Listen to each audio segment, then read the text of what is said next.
from PRX.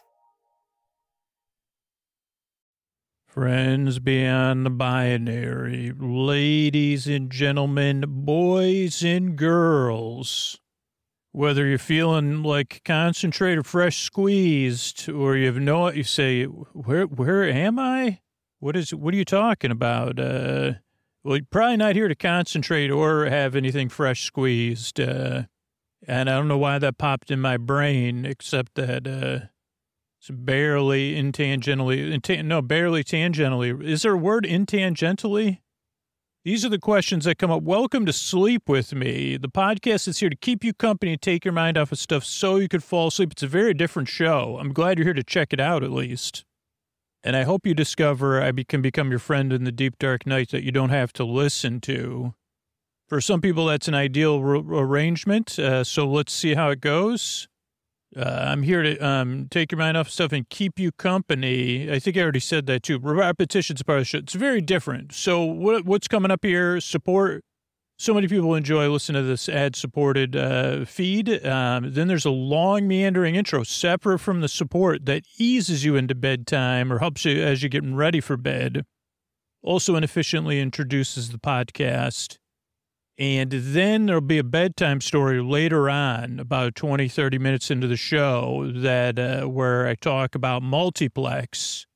And we'll talk about a juice. The only reason is juice comes up in that. Not really. It's just a background thing.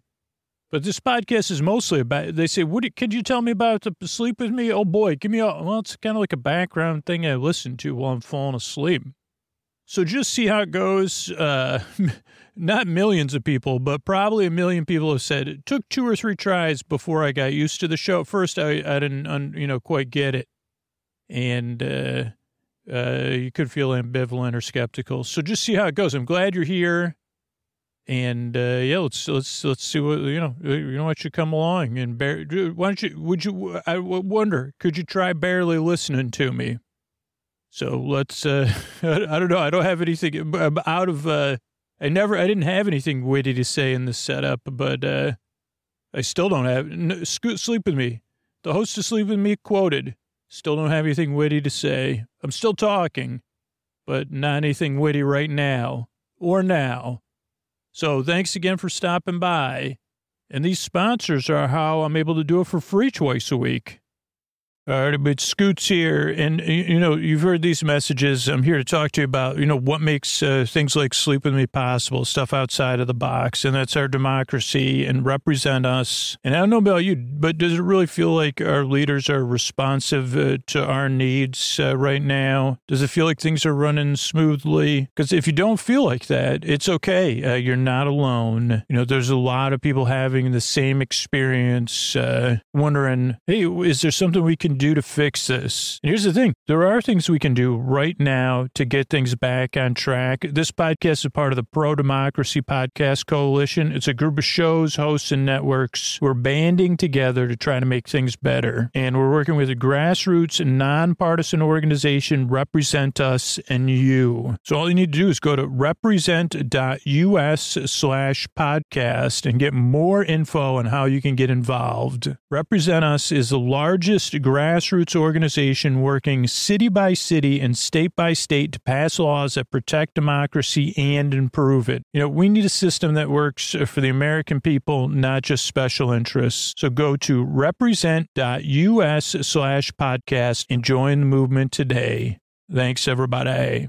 All right, everybody, it is time for the Sleepy Supporter Zone. Sleepy Supporter Zone, really, I want to point out to the people who know what the Sleepy Supporter Zone is. I want to thank Sarah, who got a Helix Midnight. You're going to be hearing a lot about Sarah, because I haven't heard from a lot of people. And those of you that have, been a part of the Sleepy Supporter Zone in past years, Sarah is your representative right now. And if you're like Sarah, thank you so much, because I can't make the show without the people that support the sponsors and let the sponsors know about it. And, so many people get so much out of this. The majority of people prefer to listen to an ad-supported free version of Sleep With Me linearly. And it's people like Sarah that make that possible. All our sponsors are direct response, meaning they're not just putting ads on the show like as a brand thing, or, they like look at how many people hear the ads and how many people sign up for a free trial or purchase their products. And so it comes down to like how many listeners support our sponsors. So people like Sarah are critical to that. And that's what those Sleepy supporters it's a celebratory thing because then everybody that likes to listen to Sleep With Me this way for free, because a lot of people can't afford to support the show or the sponsors. And I know that because I've heard from those people. So it is an exciting thing. And it is, the supporter zone and the sponsors and stuff that, they're meant to be heard as a part of the wind down of the show to make it possible to benefit as many people as possible. And Sarah supported Helix, got a Helix Midnight, took the quiz at helixsleep.com/sleep. So thank you so much, Sarah. If you want to be like Sarah, support a sponsor, let them know about it. Let me know about it. Fill out the form at sleepwithmepodcast.com/sponsors. Thank you, Sarah. All right, everybody. The second part of the Sleepy Supporter Zone is you getting the support you need right now. If you're in need of extra resources, check out our show notes. There's links to resources you could connect with right now, including international resources. So use those resources if you're in need, please. You're important to me, and I'm so glad to be able to help you fall asleep and take your mind off stuff. But there's other resources out there for you if you need them. It's also about being a part of positive change, taking action, learning more, not just saying support Ukraine, not just saying stop API hate, not just saying Black Lives Matter, but taking action, learning more. There's links where you could do that in the show notes. In the show, I support a few different things. I realize there's a ton of different ways to support a ton of different stuff. I love hearing about the ways you're taking action to support stuff. But if you want to join us, we're supporting the Midnight Mission and people experiencing homelessness in Los Angeles. You could support that. We're supporting the Trevor Project and all of the affirming and saving work the Trevor Project does. And we're supporting the powerful work that Hand in Hand does. Hand in Hand believes that partnership is the only way forward. Together we live hand in hand. And you can check out that and you can learn more in our show notes, any of those organizations. But you're also welcome to take your own action out there in the world and be a part of positive change. And that's the end of the Sleepy Supporter Zone. Oh, Mystery Bard, a lot of people help out on this show. Who are they? Chris Posty Poster Son sounds like an earful. Wrote the theme song. Edits episodes too. Carl W. the Legend. Also edits episodes. Ashley, Kenny, Scotty, Jennifer. Runner. Eric and the team at Astound are on the website. I am the Mystery Bard. I do the lullabies, yeah. I do commissions at jonathanmann.net. I'll write a song for you. Any reason at all. You can tell me the story and I'll make it personal. You see the kindness shine straight on through when the listeners form their own Facebook group. Keith, Stacy, Sarah, Julie, and Jennifer. These are your moderators. Get support dear Scooter on Patreon. Buy the merch and support the sponsors. You can find anything you want at sleepwithmepodcast.com. And we're so proud that we could dance. Rusty Biscuit, Lois, Hannah like banana. Leah does the transcripts. Thanks, Mystery Bard. Don't forget, if you want to get ad-free episodes for free, story-only episodes for free on Sleep With Me Plus, all you need to do is sign up for our referral program, sleepwithmepodcast.com/refer, R-E-F-E-R. Refer people to the free podcast using your link, post stuff on social media, and you'll start earning rewards a few months at a time. That's at sleepwithmepodcast.com/refer. All right, what do you say we slow it down and get on with the show? Hey, are you up all night tossing, turning, mind racing, trouble getting to sleep, trouble staying asleep? Well, welcome. This is Sleep With Me, the podcast that puts you to sleep. We do it with a bedtime story. All you need to do is get in bed and turn out the lights and press play. I'm going to do the rest. What I'm going to attempt to do is create a safe place where you can set aside whatever's keeping you awake. Whether it's thoughts you're thinking about the past, the present, the future, feelings, anything coming up for you emotionally, physical sensations, changes in time, temperature, routine, whatever's keeping you awake. I'm here to keep you company and take your mind off of stuff so you could fall asleep. Not so much to put you to sleep. What I'll do is I'll send my voice across to the deep, dark night. I'm going to use lulling, soothing, creaky, dulcet tones, pointless meanders, and superfluous tangents. And all to help you fall asleep because, one, you deserve a good night's sleep. You deserve a place you can get some rest, a bedtime you don't have to dread, a bedtime you could feel neutral about. But you also, are in a place where people kind of get it. Maybe I haven't been through the same thing you've been through, that you're going through, that's keeping you awake. But I can probably relate to how it feels. And even if I can't relate to how it feels, there's someone out there who can relate that's been through something similar. And that not only understands how you feel, but they get it. Like they're leaning in right now. One day you'll be one of these people if you become a regular listener. And it's a really pleasurable spot to be in where you could say, hey, yeah, no, I get it. I'm glad you're here. I'm really happy, and I know how it feels. Yeah, I don't know if that's very helpful right now, but it just means that's why I make the show. I've been there, tossing, turning, mind racing, trouble getting to sleep, trouble staying asleep. So have a lot of other people. So yeah, that's the start. What I do is I send my voice across the deep area. Lulling, soothing, creaky, dulcet tones means my voice is not traditionally soothing. Pointless meanders and superfluous tangents mean I go off topic and I get mixed up. Okay, so what else do you need to know if you're new? So this is a podcast, which this is like one of the first hurdles, I guess. I don't know if I use that word, hurdles. Something that's hard to get over. That's like funny. It's one of the easiest words I've ever needed to define on air. Hurdle. I mean, it's something to get over, something that's hard for me to get over, especially playing Wario. Am I right? Holy moly, those hurdles. But just a random WarioWare reference in there.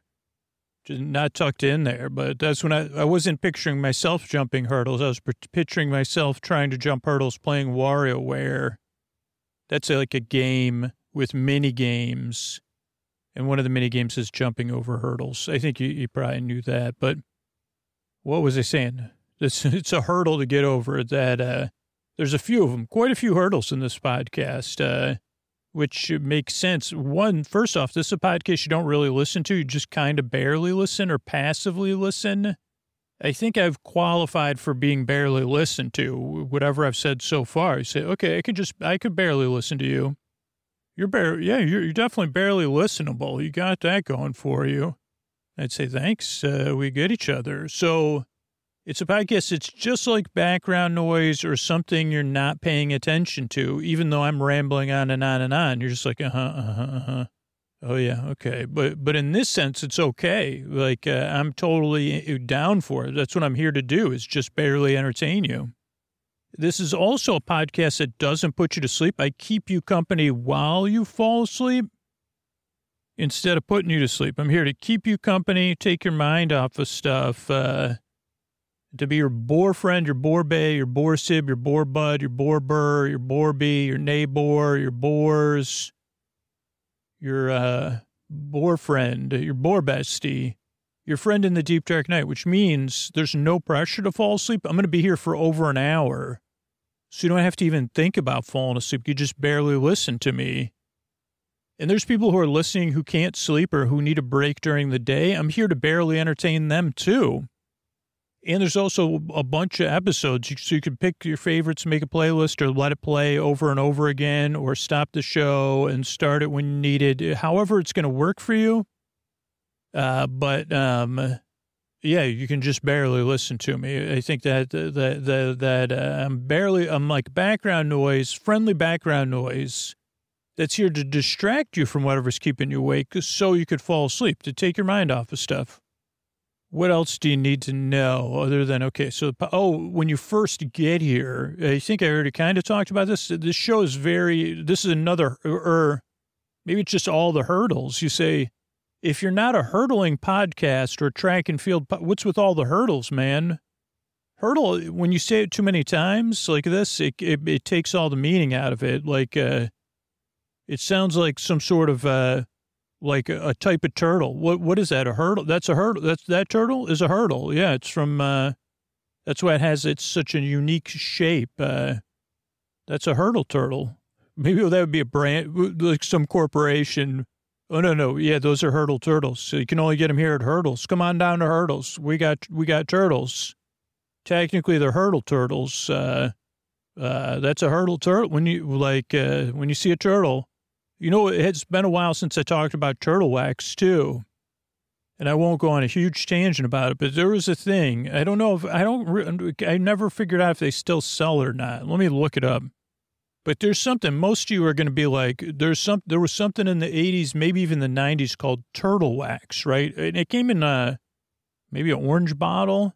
It wasn't for waxing your turtles. Turtle said, whoa. Actually, no one spoke and said, can you not, there's not going to, no waxing of turtles, please. Unless you're in the turtle wax, unless you're an actual turtle waxer and you're doing it by approved methods, with a zoologist or something. This was what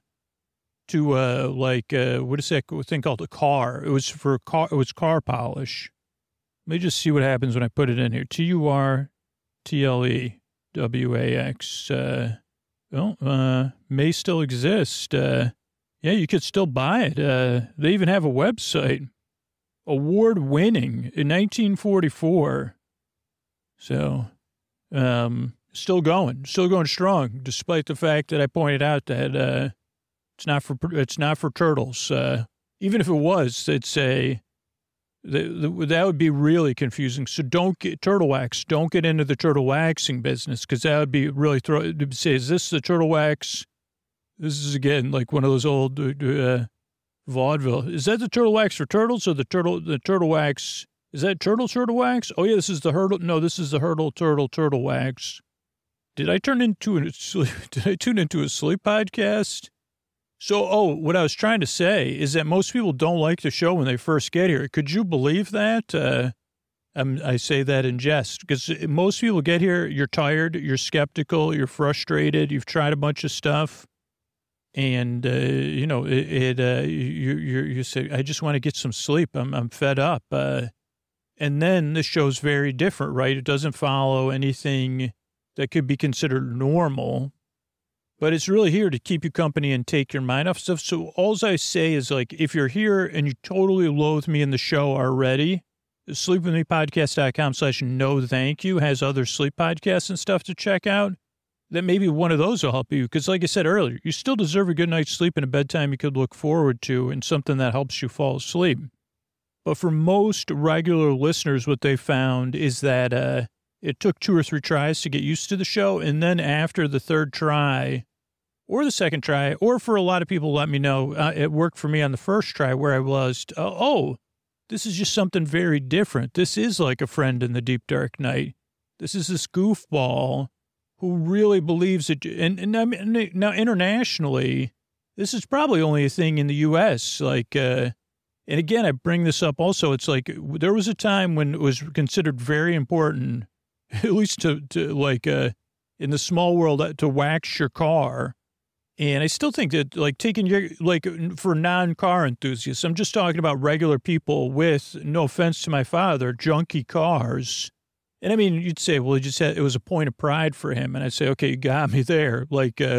Okay, you got me. I'm speechless now. It was a point of pride for him to wax his station wagons and to have us joining him. So it is a positive memory. Well, it is a positive memory for me.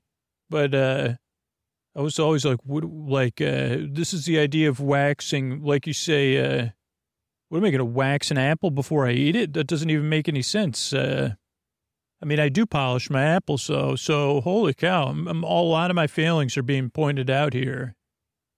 So you can't shine this apple. Sleep with me. Can't shine this apple. Holy moly. Because I'm not even an apple, right? I'm a strange bitter melon.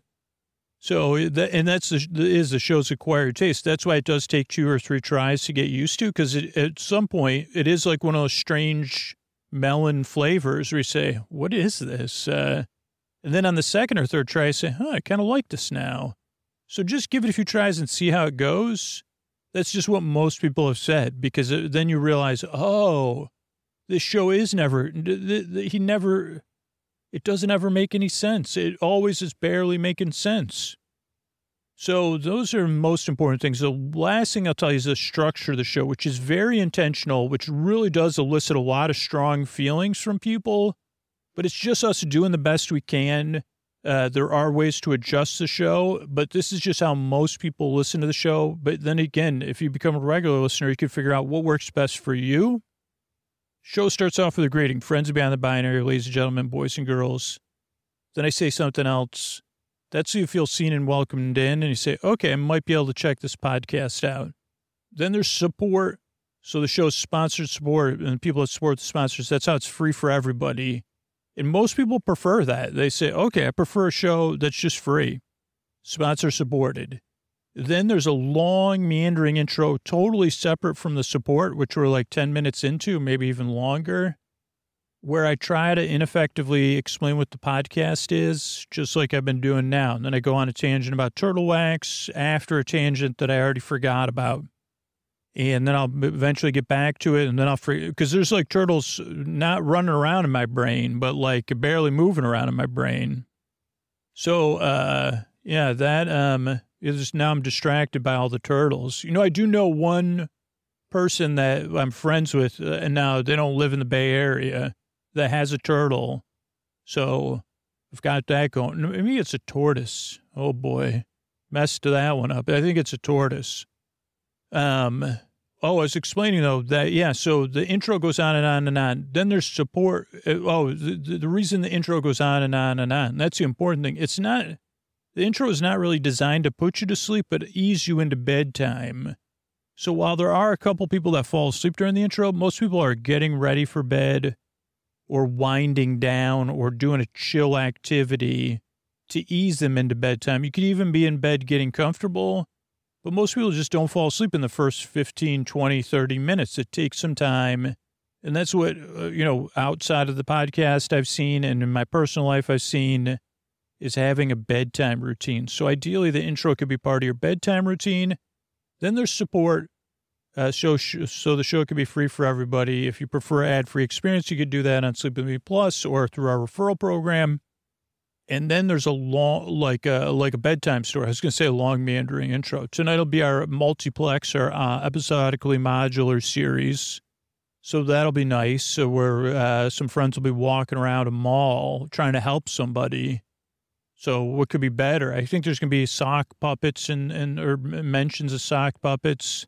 So that'll be great. And then there's thank yous at the end. So it's a structured show. It's why I make the show. I'm really glad you're here. I work really hard. You're in a nice drive. Thanks again for coming by. And here's a couple ways I'm able to do this for you for free twice a week. Sleep With Me is brought to you by Progressive, where customers who save by switching their home and car save nearly $800 on average. Quote at Progressive.com. Progressive Casualty Insurance Company and Affiliates. National average 12-month savings of $793 by new customers surveyed who saved with Progressive between June 2021 and May 2022. Potential savings will vary. All right, buddy, welcome to our episodically modular series Multiplex. It's an ongoing series. It's episodically modular, meaning this, I believe, is the third episode I'm recording. Oh, boy, I almost fell out of my episodically modular. There's not really rules. That's the great thing about episodically modular shows. If you're listening to this for the first time, don't worry. The main character or the character who's narrating, I don't know. They're going to catch you up on most of the details you would need to know.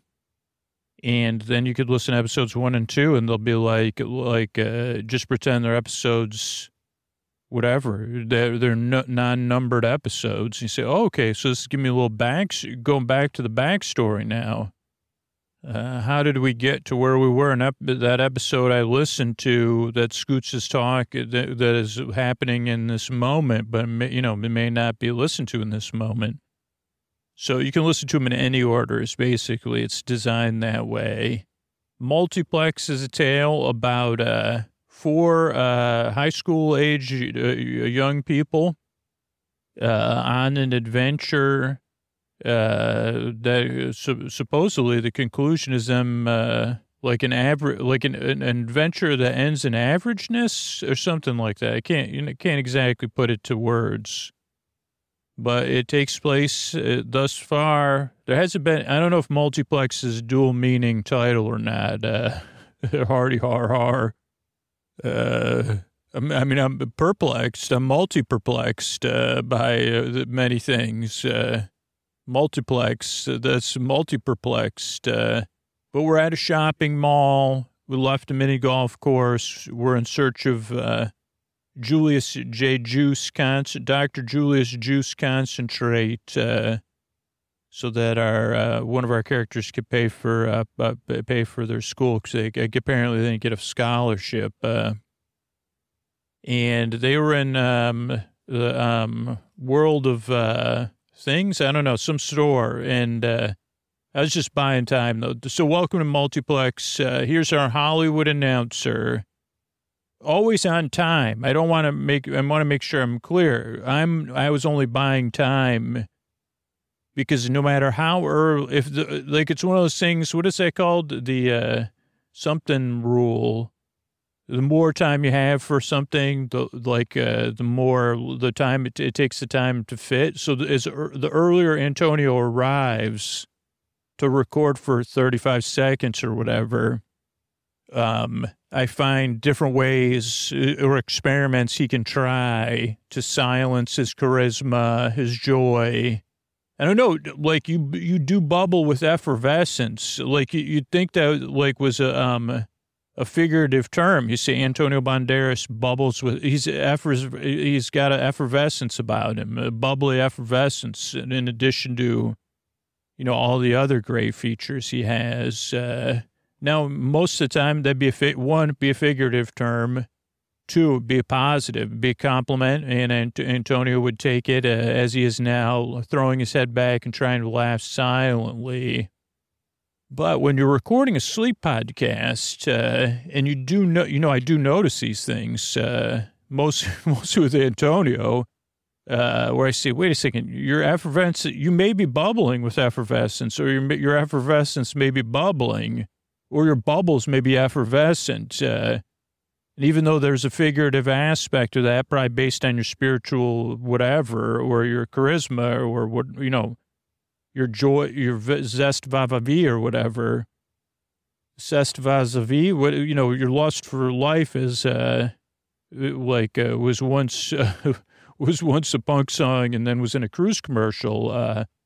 But it is actually bubbling, or you're making some sort of effervescent sound that the mic can pick up. So we try to go through different stages of preparation to silence those things for the benefit of the listener. And Antonio's willing. He loves it.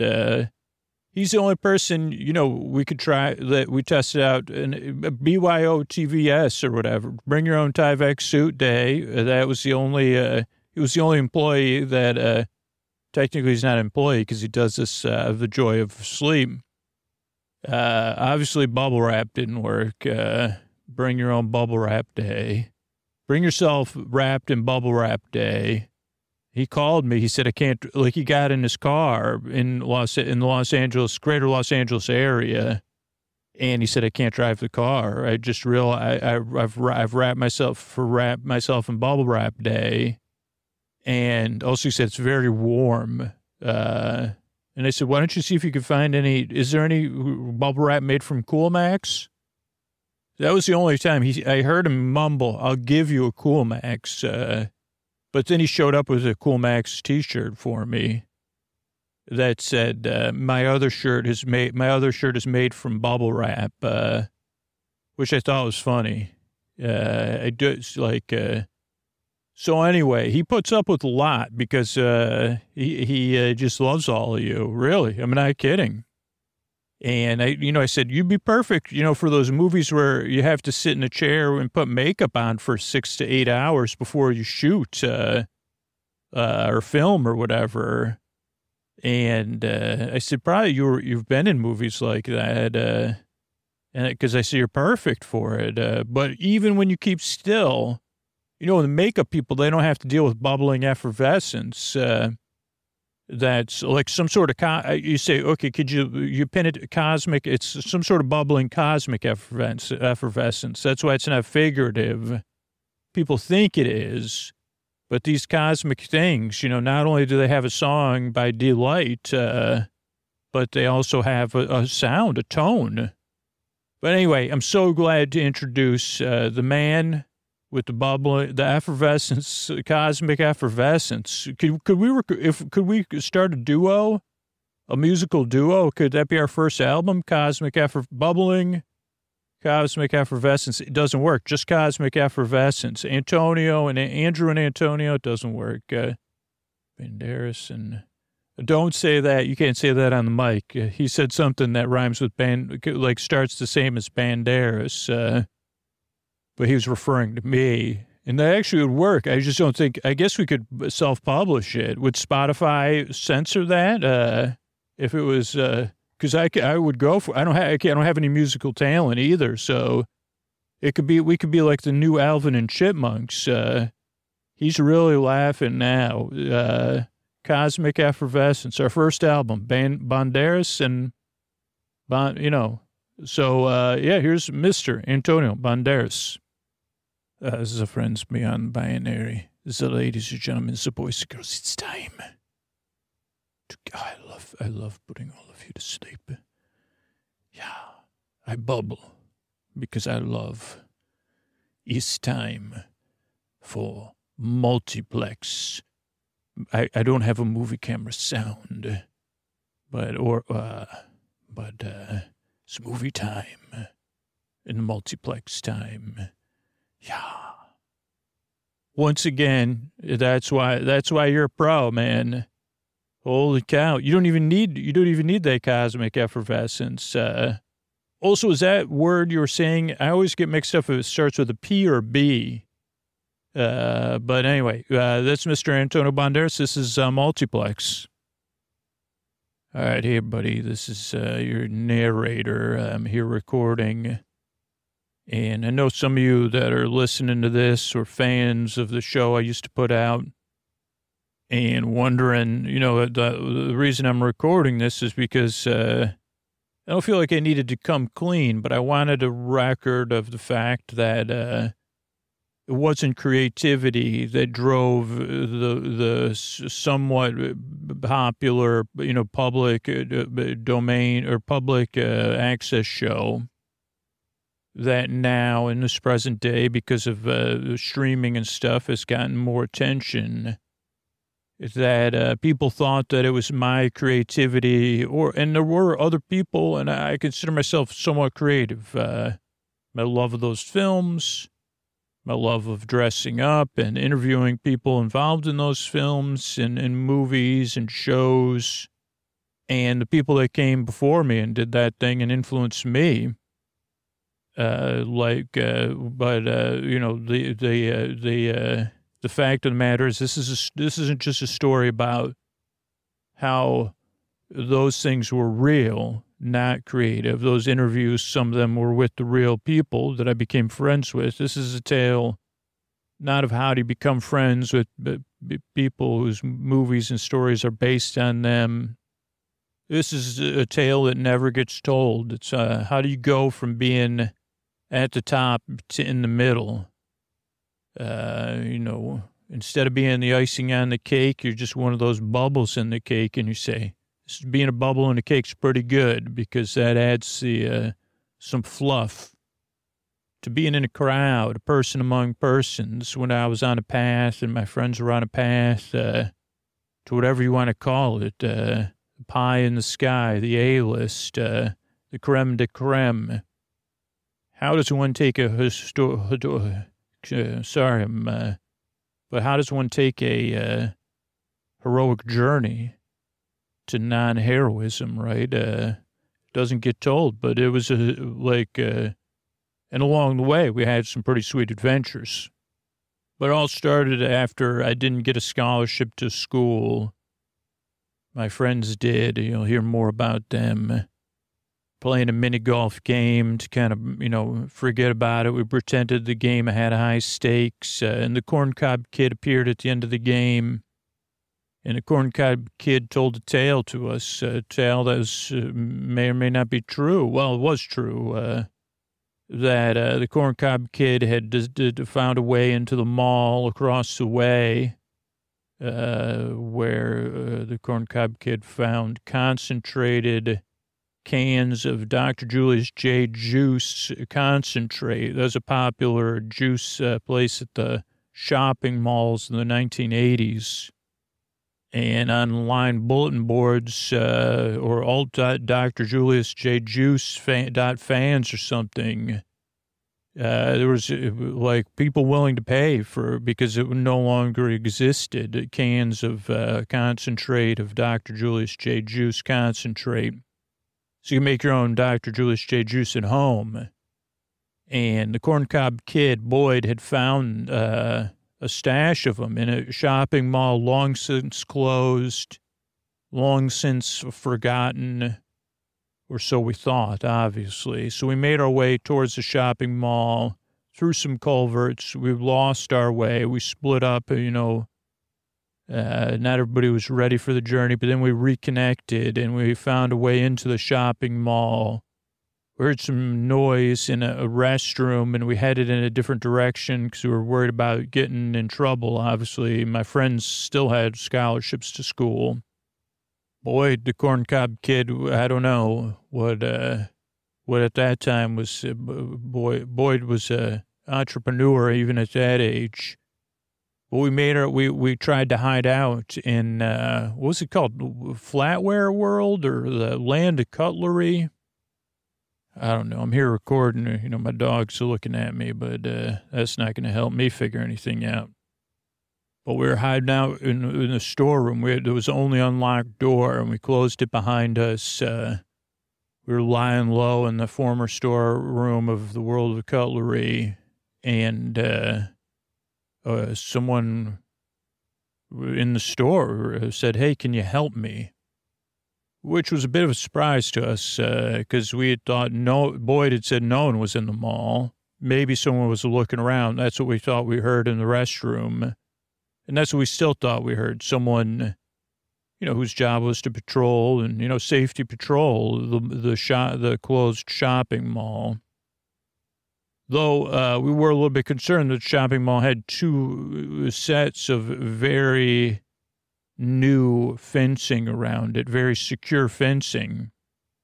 We had gone under the fence, but there we were in the back room of the World Flatware Cutlery or whatever it was called, an entire store for not just flatware though. That would have been a different store.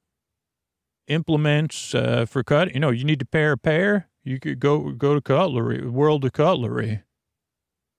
But they also sold flatware, which is like, it's not flatware. Not really all of it. Most of it's not totally flat. Even your butter knife. Definitely not your butter knife. But a spoon, fork. They go flat against each. Anyway, so this person says, can you help me? And I don't know if I had left off there or what I was talking, but we were like, whoa, whoa, whoa. We're very surprised. We didn't say it that way, though. And, at first, some of us were drooling and we all held our bladders, but, that's even surprising. And after we calmed down, it was dark in the storeroom, not pitch dark though. And, Boyd said, sure. And he said, can you come into the store then? Now, Boyd had this sense of confidence. Corncob kid. Boyd carried a corncob pipe designed for children at another store in the mall. No tobacco in the pipe or anything else. But Boyd liked to carry. That's how Boyd was known as the corncob kid. Also may have been a corn farmer. I don't know. I can't at this time in my life. The facts get mixed up with. But most of this is how I remember it. Because I wrote it down in my own handwriting. So Boyd's confidence somewhat soothed us.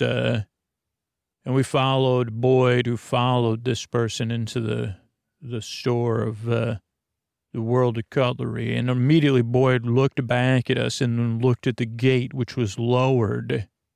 But beyond the gate was the shopping mall. And that was important because we still wanted to get to Dr. Julius J. Juice, get the juice concentrate as much as we could, get it out of the mall. Because it was salvage at this point. The mall had been closed for a long time. Dr. Julius J. Juice was out of business. In fact, the irony was, I think the world, but I don't know if I thought, none of that I was thinking about at the time. It's just like, oh, Boyd, okay, we could get through the gate. Why can't we leave? We may have even been talking, why can't we just get out of here? Let's just leave Boyd, was one of the theories between San, Josie, and I. I'm Wyatt, by the way. Pleased to meet you if I haven't met you already. Glad you're here to hear my tale. There we were. Corncob kid, employee. And they also had what do you call that? Like a smock, a vest, lab coat type thing. There's something about when you worked at the World of Cutlery where you wore lab coats, and it had what is that called? Embroidered thing that said the World of Cutlery. Now, there's one other thing you should know about the World of Cutlery if you're not from this time period.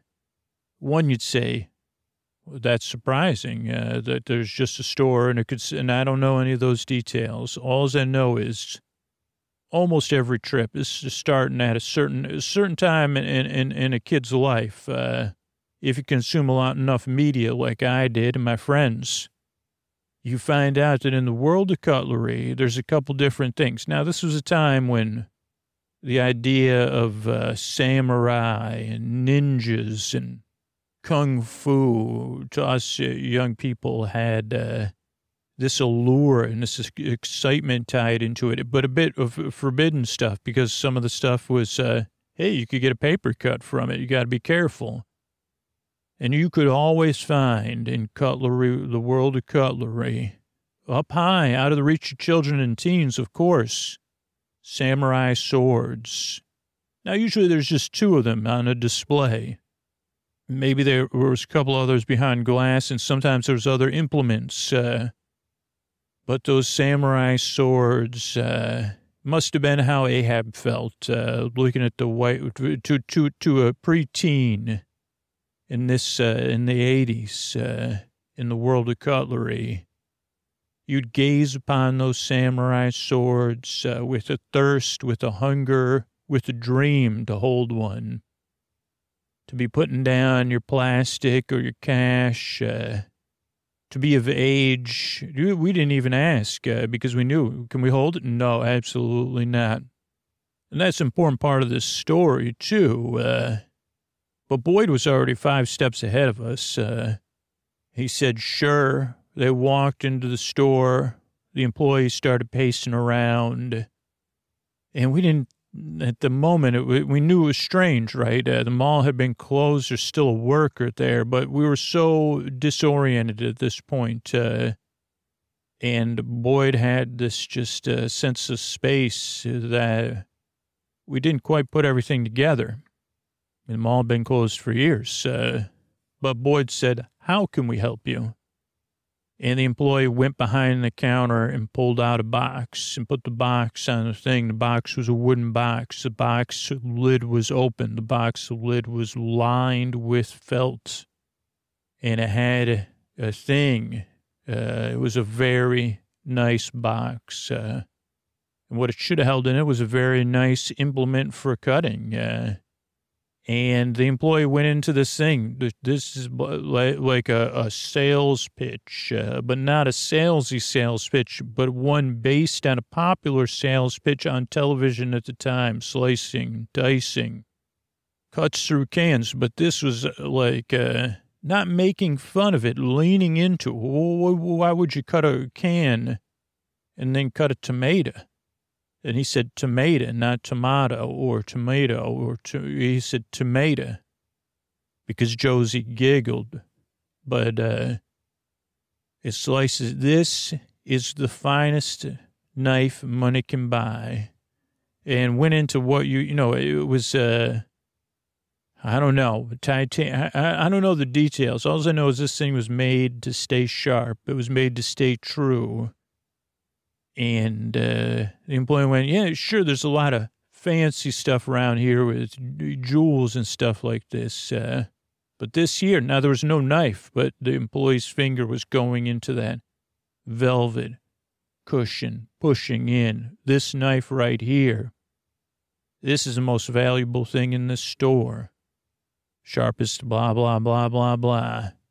Because it's useful and it's expensive. And Boyd said, where is it? And the employee said, it's gone. Boyd said, by the way, I'm Boyd. And the employee said, I'm Shelley. And Boyd said, don't worry, Shelley. We're going to help you get your knife back. And Shelley said, good. And Boyd said, where's the knife? And Shelley said, someone took it. And Boyd, though, knew a little bit something different was going on here. But Boyd said, how long ago? And Shelley said, not that long ago. Not that long before you got here. You didn't take it, did you? You're not with them, are you? Boyd said, no, Shelley. We're here to help you. You asked for help. We're going to help.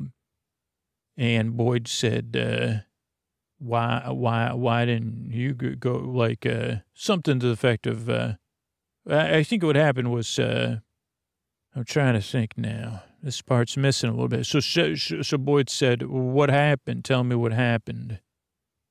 Shelley said, I don't quite know. I've been sitting here for a while, waiting for the mall to open. I guess I fell asleep at my post. And then I heard it rustling, something. And then I looked up, and it looked like toilet paper or something. Somebody, like, toilet papered a tree. It was going out the same door you came in. And had taken the knife. They'd taken the knife. Boyd said, okay. Why didn't you go after them? And Shelley said, so we were saying I can't leave the store till the mall opens. And then Boyd said, okay, so you're waiting for the mall to open. Do you have the key to the front gate, Shelley? Shelley said, I do, right here. Ready for when the mall opens. And Boyd said, you can't leave, but could you open the front gate for us? Shelley said, I'd be happy to. If you get the knife back, I'd be happy to open the front gate for you. And Boyd said, that sounds like a pretty good deal. Then I felt elbow in my side. It was Santos's elbow saying, said the samurai swords. Can we get the samurai swords too? And Shelley said, samurai swords. Open the gate. As long as you get this thing back, it's the most valuable thing in the store. I need it back. And, yeah, I'll give you the swords. That's fine. Got some new ones in the bank, in the box. Give them to you. And then Boyd said, okay. So last time you saw this person who took the knife, they were going back out the door. We went in. Did it sound like they needed to use the restroom? Shelley said, I don't know. Then Boyd said, well, Shelley, what happens when you try to leave the store? Shelley said, I just can't. I know I can't leave the store. Not till the mall opens. It's a fact. Boyd said, okay. Shelley, why don't you sit down? My friends and I, we're going to help you. We're going to find this piece of valuable equipment, cutlery, and we're going to bring it back to you. We're going to put it back in this box for you, even if you want. We'll track it down. So we'll be back. And you'll open the gate for us. You give us the swords, I guess, too. And then Boyd looked back at San and gave San a look. Samurai swords. And Boyd said, we'll get it all figured out. Does that sound good, Shelley? And Shelley said, yes. Boyd said, now, my friends here, we want to make sure, that if there's any safety patrol people here looking around. Have you seen any safety patrol people, Shelley?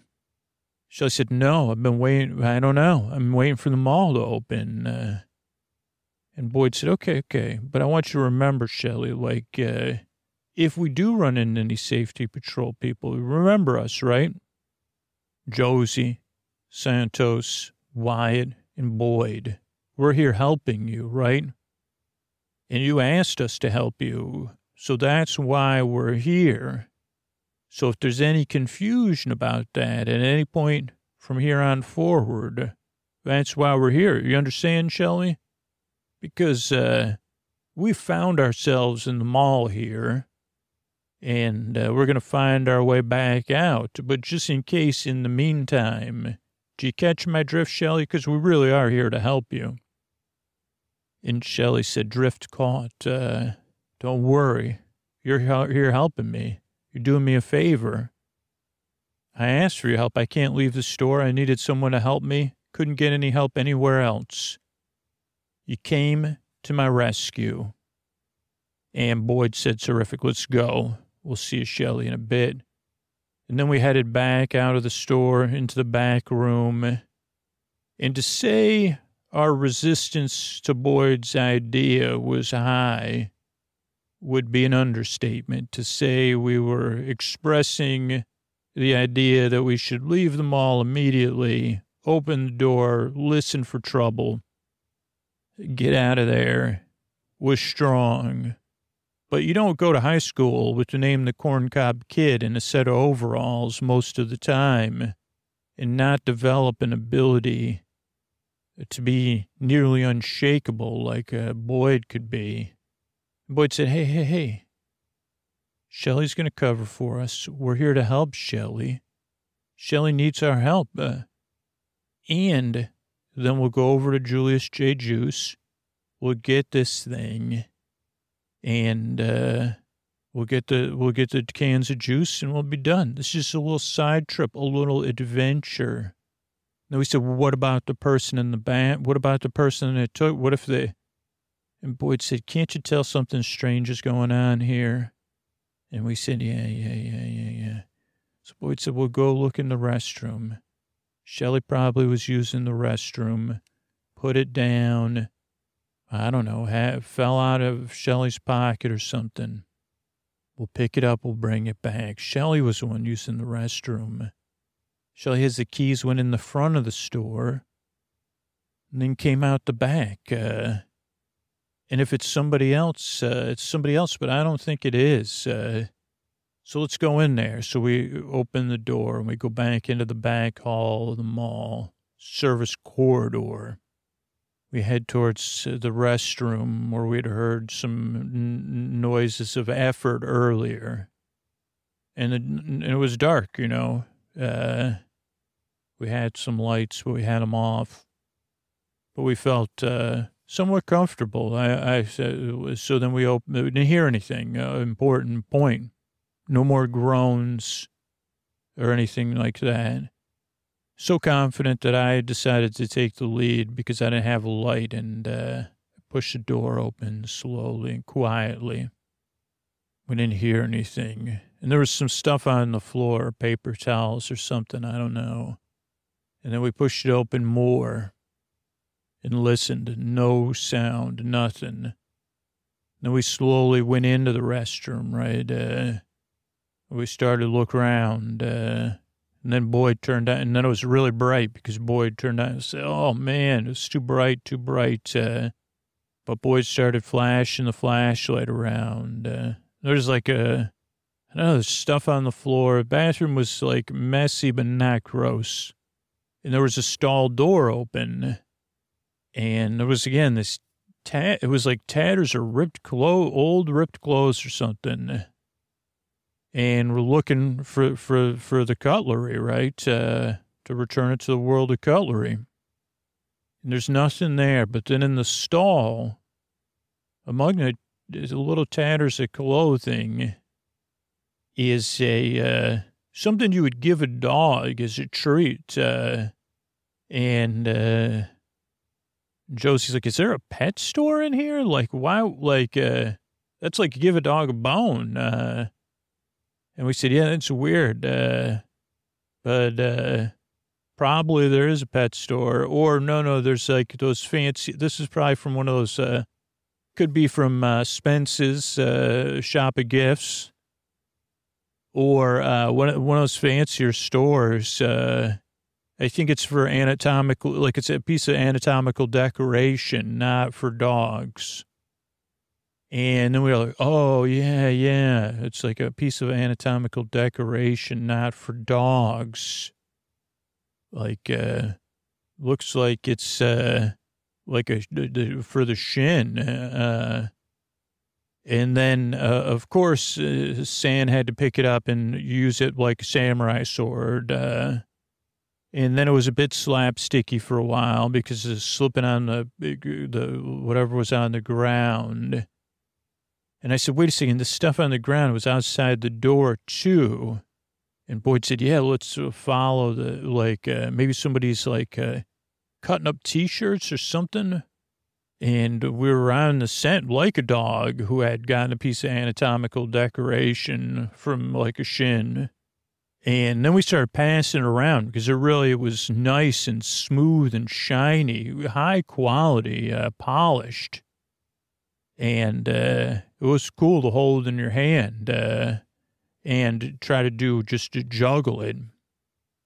And we found some more tatters of clothes on the floor, like a white T-shirt that had been out in the rain or something like that. Just little scraps every 5, 6, 10 yards. We started following. We didn't hear anything for a while. And the last junction in the corridor, the service corridor, it swung to the left into the mall. There was a set of double doors, and that's where the last piece of clothes, dirty T-shirt or whatever was. So we went to those doors, and they were swinging double doors, and we opened those doors slowly. And then we could hear it in the distance, like some sort of sound in the mall, some sort of something like more like a cat going through a trash can or something type sound. But the cat was kind of muttering to itself in a human voice. And we listened, and Boyd held up a finger. Yeah, it was only one voice. And we got crouched down, and we headed, and then we were behind one of the fountains, which was a raised tile fountain, same tile as the floor. It was off at this time, and had lights that could change colors and stuff like that. Used to divided the mall and the traffic of the mall. But on the other side of the fountain was a place called Hickory-Dickory Farms. It was a store. Again, you may think this is a wild time to be alive. It was a store that sold cheese and summer sausage, salamis, pepperonis, spreads, crackers, all store brand too, mostly for gifts and gift baskets. Hickory-Dickory Farms, it was called. And there we could see in one of the coolers, they had a lot of coolers, keep the cheese and the meats cold. There was something in the cooler, right? Person going through things in the cooler, muttering to themselves. Then we saw them hold up one of the things they were known for are the giant summer sausages, some of which were the same size as a toddler, 4 feet, 5 feet. This one was about, 3 or 4 feet, and we see it waving this summer sausage, but this summer sausage was years and years old. And I think they were already air dried and stuff, so it was just a little shriveled up, but it was still long. It's just a little knotted like a piece of wood. What is that? Gnarled like a piece of wood. And we looked at each other, and Josie did a circular thing, like this is weird kind of thing. And I said, okay, I got an idea. And then San said, look, and in the other hand, which we saw briefly, like a flash of it, I mean, again, it's pretty dark in this mall. We saw the shine because the skylights and the moonlight coming through of what looked like a piece of cutlery, a piece of nice cutlery. We said, that's it. And then again, we said, let's get out of here. But at this point, we'd we'd crossed the threshold, at least Boyd and I had, and I shook my head. I said, well, we just got to be careful. And Boyd was looking around, and we noticed there was a scaffolding in front of one of the stores that had closed down. I don't know what the store called. It was called Le Fou. And there was scaffolding on the outside where they're taking down the neon sign that said Le Fou or whatever.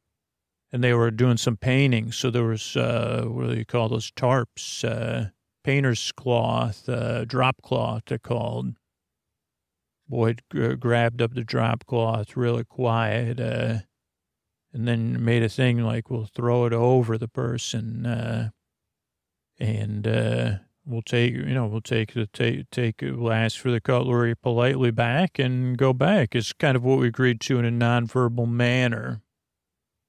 And so we did that, right? We threw the drop cloth. We snuck really quietly. The person was still muttering and saying, well, I just need to fit this here. We were like, this person's probably not well.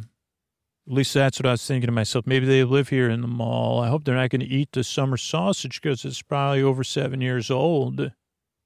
Maybe they're going to use it to cut up the summer sausage. I was not projecting any ill intent on this person at all. And I said, well, this would probably be pretty easy, especially with the element of surprise. So we threw the drop cloth over the cooler. And again, there was an outline of a person there in a cooler, old cooler full of stuff, some of which smelled like cheese that had been dried out, but still had a slight pungency to it. Years earlier, it wouldn't have been pleasant at all. And the person made a surprised sound, but their first instinct was to actually drop the piece of cutlery, and it fell outside of the cooler. And they dropped the summer sausage, and San was holding the piece of anatomical decoration, and Josie grabbed the piece of summer sausage like a samurai sword too. And Boyd and I were holding the drop cloth down, and they were just making kind of unintelligible noise. So we said, don't worry. We're just taking this back to its proper owner. Took it without permission. We're going to bring it back. We're officials. We're officially here. So we'd ask you that you please please exit the mall as soon as possible.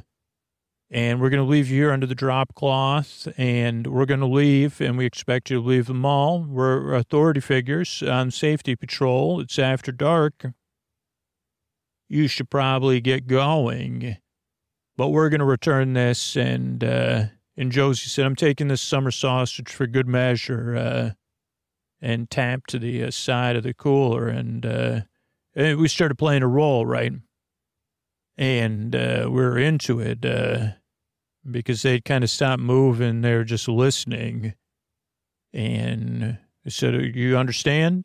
Please exit to take the nearest exit, or exit where you came in. And we can forget about this whole thing. Because we were also, I was looking around, making sure, is there any other movement here right now? Anyone hearing us? But they just laid there. But they're kind of making this sad groaning sound, which I find it kind of felt bad about, right? But we didn't, do anything. We said, we're just going to leave the cloth and you exit the mall. And as soon as we got 2 feet away, we ran as fast as we could back through the double doors and then into cutlery, the world of cutlery, right? Our breaths were panting. And we got back into the world of cutlery. And then we went through, we closed the door, locked the door, employee door into the back storeroom. went into the store, and they kind of sitting in a darkened corner was Shelley, and Boyd handed it to me, the piece of cutlery. I put it back in the case. He said, Shelley, we got your cutlery back. And Shelley kind of was, again, like in a revere, whatever you call that, fugue-like state. And Shelley said, oh, thank you so much. They still haven't opened the mall yet, though, huh? Boyd said, no, but, we helped you, just like we said, Shelley. And Shelley said, yeah, don't worry. Not only do I have the samurai swords for two of you, I have two other things I want to give you. I noticed, I get an employee discount, and we get to try stuff out. So these are samplers anyway. And handed the samurai swords to San and Josie. Then Shelley took out what was a Finnish safety cutlery device, utility cutlery device. And it had all this stuff. You can open wine, you could brush your teeth, you could pick your teeth, you can, all the tweeze things. And Shelley gave that to Boyd, Finnish safety cutlery. And for me, Shelley said, this is the newest thing. We unfortunately, I don't think the World of Cutlery is going to make it till this comes out. But Shelley said, this is a multi-cutlery. And I said, a multi-cutlery. Shelley said, yeah, it's got pliers. It's kind of like that thing I gave. And I said, actually, could I have that thing from the movie with the guy, like with Rocky? Do you have one of those with a compass? And Shelley said, yeah, I give you one of those too. That's for adventuring cutlery. It's in our adventuring department. But trust me, you want this too with the pliers. And so we got a bunch of free cutlery. And I said to myself, holy cow, this multi-cutlery thing, I could probably sell this or something. This is some sort of cutting-edge piece of equipment. And then Shelley said, here's the keys. Why don't you open up the door? Go ahead. You just turn it to the left and it'll open up. And Boyd started to open up the gate, and we watched the gate go up. It made a little bit of a clanging, right? Now, the thing was, this gate had not just the gate, but acrylic on the gate, which I kind of guess I didn't realize until the clanging stopped. Because as Boyd stopped the key and pulled the key out, we turned around and Shelley wasn't there anymore. We assumed Shelley maybe went into the back storeroom or used the restroom. We said, Shelley. No answer. And Boyd said, Shelley, we're leaving the keys here on the counter for you. But as soon as Boyd stopped talking, we could hear some sounds from the person in the Hickory-Dickory Farms cooler. And they were kind of, they seemed very upset, but not in a sad way. And again, because there was nothing intimidating about them. And now we had a bunch of cutlery. And also we had to get to Dr. Julius J. Juice, which meant we had to pass the Hickory-Dickory Farms anyway. We had it in that direction. And Josie was first because Josie now had a samurai sword and a summer sausage. And Boyd had a piece of anatomic, or not Boyd, San had that anatomical equipment. But as we got closer, we saw that the person still had the drop cloth on them, but they were crawling along the floor away from Hickory-Dickory Farms. And they were groaning and kind of weeping. And we all felt bad, but Josie was like, quiet, but she was saying it in a much louder way. Quiet. And Josie said, if you don't be quiet now, I'm going to we're going to have to, and And then San ran up behind Josie and grabbed the drop cloth and pulled it back. At this point, I'll just tell you what our theory became as we saw what was, who was underneath the drop cloth. It was it was a pleasant surprise, I'll just say, because it created a theory which we immediately had to go to maintain some sense of semblance. Because for a while we just stared and they were asking for help and like kind of in a sad way. But as we observed them, after a long moment of silence while they were muttering, we came to the conclusion that we were participating, and this made sense with Shelley, that this was some sort of immersive theater. And we kind of came up with the idea quickly together. We took about 3 steps back from this, what we'll call a mommy, right? A cloth-wrapped being in a deteriorated state, though, because they had been losing cloth and parts. And we had come to the conclusion that that's clearly a puppet with a speaker in it, an animatronic like they had it in Disneyland and stuff like that, some sort of advanced entertainment device made of anatomical pieces. That Shelley was an actress, and the reason there was fencing around the mall is because this was this new kind of theater that was popping up, in places very expensive, sometime involved with, like, you're a part of the theater, you're participating in the theater. And our biggest challenge was, okay, this does make sense. That's why you'd have fencing. That's why Shelley, this is some sort of theater adventure, some sort of super creative. Our main thing was that, well, this is probably pretty expensive, and now they're going to ask us to pay when we're done. But Boyd floated the idea, no, this is, like we saw the posters, this is probably like a test run, so they're lucky. Maybe their other customers didn't show up or something. They would let us know. Also, by saying this out loud, we're letting whoever's watching know. And all of a sudden, we were part of the coolest experiment and experience we had ever been a part of. And also we said, Boyd, wait, but you're not a part of the theater, right? And Boyd said, of course not, which we didn't believe, right?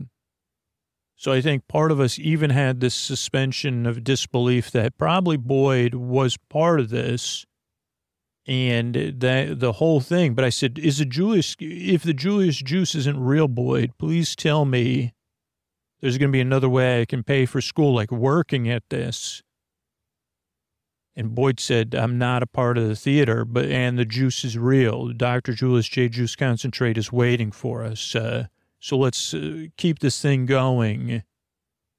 And so we returned to this puppet, this anatomical puppet, like wrapped in swaddling. And we said, hey, what's wrong? And it said, why'd you throw that on me? And we said, we took a piece of cutlery without permission from Shelley's The World of Cutlery. And it said, I was trying to fix things. A little bit like a sadder version of Eeyore. I was trying to fix things. And we said, well, you can't take things without permission. What did you need to fix? And it said, can't you see I'm falling apart? I'm falling to pieces. I mean, we were amazed at the level of technology that was happening. And we said, well, what can we do to help? And it said, help put me back together so I can get back home. And then Sam said, well, I have a piece right here. And then Josie said, you were going to use this as another piece, huh? And suddenly the puppet perked up, or the animatronic said, yeah. And again, we said, wow, this is so cool. We're looking around, but we figured, with double mirrors or whatever, we wouldn't see who was running things. And we said, well, we'll help you. And it said, well, I need to get put back together. Like those are because we realized anatomically it needed that shin thing that Josie San had and a thigh that the summer sausage could replace, as well as losing a lot of cloth-based mass. And we said, well, what if we put you in this, we could carry you in the drop cloth. And then someone said, like a baby to your mommy, which we all had a laugh at. It didn't get it, though, because it was just an animatronic, right? Probably had limited. I don't know if they were using a walkie-talkie, or at the time, I didn't know. And so we said, we'll help you. And they said, well, I need, to get put back together. And we said, okay, we could go to where we buy candy and soda before the movies. Quick Scripts, formerly known as Phase, but we'll just call it Phase for now.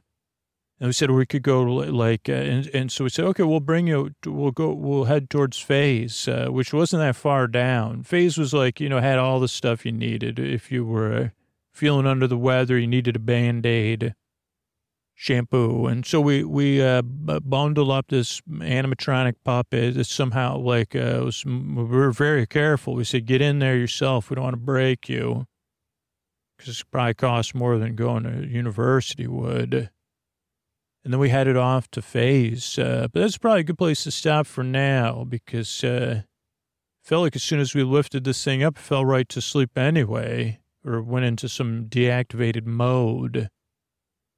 But oh boy, did it feel like we were on an adventure. But that all would be well because it was exciting at this time. Maybe you could get some rest until we get to the next part of my tale. Good night, everybody. Everybody, this is Scoots. I just want to thank the people who signed up recently at Sleep With Me Plus, our newest members here. I want to thank Kelly, Matt, and Lori. Thank you, thanks, and good night. Melissa, Adam, and Dan. Thank you, thanks, and good night. Kate, Karsten, and David. Thank you, thanks, and good night. Stephanie, Melanie, and Sam. Thank you, thanks, and good night. Justin, Ryan, and Caitlin, thank you, thanks, and good night. Jessica, Alexandra, and Vanessa, thank you, thanks, and good night. Melissa, David, and Laura, thank you, thanks, and good night.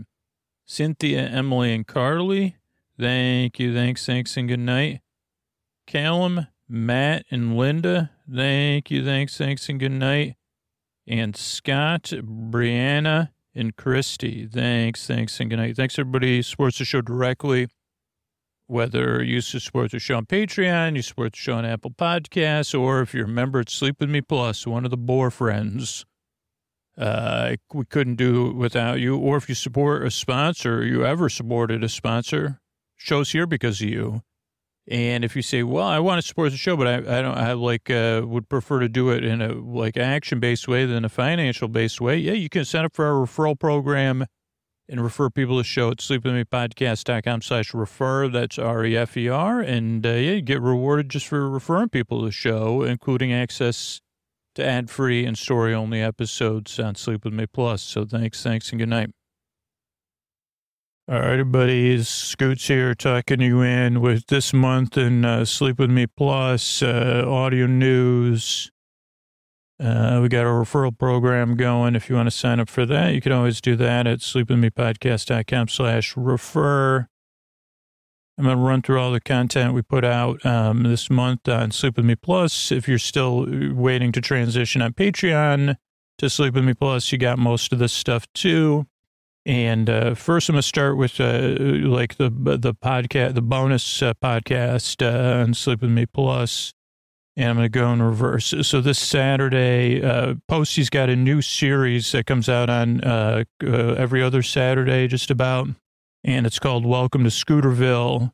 And people are really excited about this. Those are Posty Super Deluxe episodes. Everybody that supports the show gets those in the bonus feed. And they're really fun. They're really cool and really creative. Some people like listening to them during the day. Some people fall asleep to them. On last Thursday, TNG First Contact Part 2 came out for Boar Friends and Boar Besties. And so it's coverage, two-part coverage in January and February. Bonus episode covering the Star Trek The Next Generation movie First Contact, excuse me. Then Saturday, oh wait, no, I'm scrolling too fast, sorry. Then Saturday, February 3rd was another Posty Super Deluxe Welcome to Scooterville episode. And, that was everything in the bonus content feed. I think we got one more bonus. We got, some other stuff coming out. All intro, all night episodes. This for, Boar Buds and Boar Besties. It was Deep Value. And, I don't know what the Patreon tiers were anymore. Deep Value and Ultimate Value or something. So we had an all-intro episode come out February 8th, and Big Farm in the Sky, PI, all-night episodes, episodes 6 through 13. That was part 2, 6 hours and 18 minutes of Big Farm in the Sky, PI. And then, this week, another all-intro episode will come out. Another all-intro episode came out on January 26th or 28th. I can't read that. Okay, and then the story-only feed and the ad-free feed on Sleep With Me Plus, the story-only episodes and the ad-free full episodes come out on the same day. So if you're a story-only listener, you get those on the same day. Or if you're making playlists. So let's see. Those are 2 separate podcasts on Sleep With Me Plus, but same content, the story-only versions have obviously no ads, no theme music, no jingle music, and no thank yous at the end and no intros, just the story-only portion of the episode. Okay, so Sunday, 12:39, Dessert Week. That was Great British Bake Off, episode 6. Wednesday was Putt Putt Prodigy, our new series, Multiplex, episode 1. February 11th was Wandering Towers, a board game unboxing. There's 1,253 episodes in this feed right now. Sorry, I went off topic there. February 7th was Tapestry, which was for Valentine's Day in the public feed. And that was TNG, like a repeat of a TNG episode 560. February 4th, Roaring Twenties, Great British Baking You Off to Sleep, episode 5. That's season 10, collection 7. 12:35, January 31st, was Notebooks of the Journey into the World of Friends. That was a series review. We kind of look at the making of that series. January 28th was Romancing the Stone, Tale of the Tape, in anticipation of Argyle. Which I still haven't seen yet. That was, and then January 24th was Dairy Week, Great British Baking You Off to Sleep, season 10, collection 7, episode 4. And you can also see we stick at the same kind of rhythm for the most part of a kind of random Trending Tuesday style episode that could be anything, the board game unboxing, Tale of the Tape, personal essay. Then we do the written series. So we finished up Journey into the World of Friends. Now we're starting Multiplex. Then a TV show recap, Great British Bake Off. And what else? I think that's everything. What I record this week? Great question. This ended up being the week of Bring It On, the cheerleading movie from 2000, by accident. Well, not even kind of by accident, totally by, I did an episode I thought was going to be about Crayola crayons.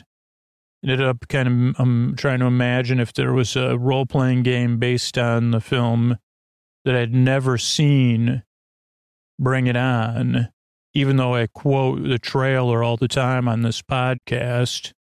Then I watched over 2 episodes, Bring It on mute, and like kind of recorded, kind of like a TV recap episode.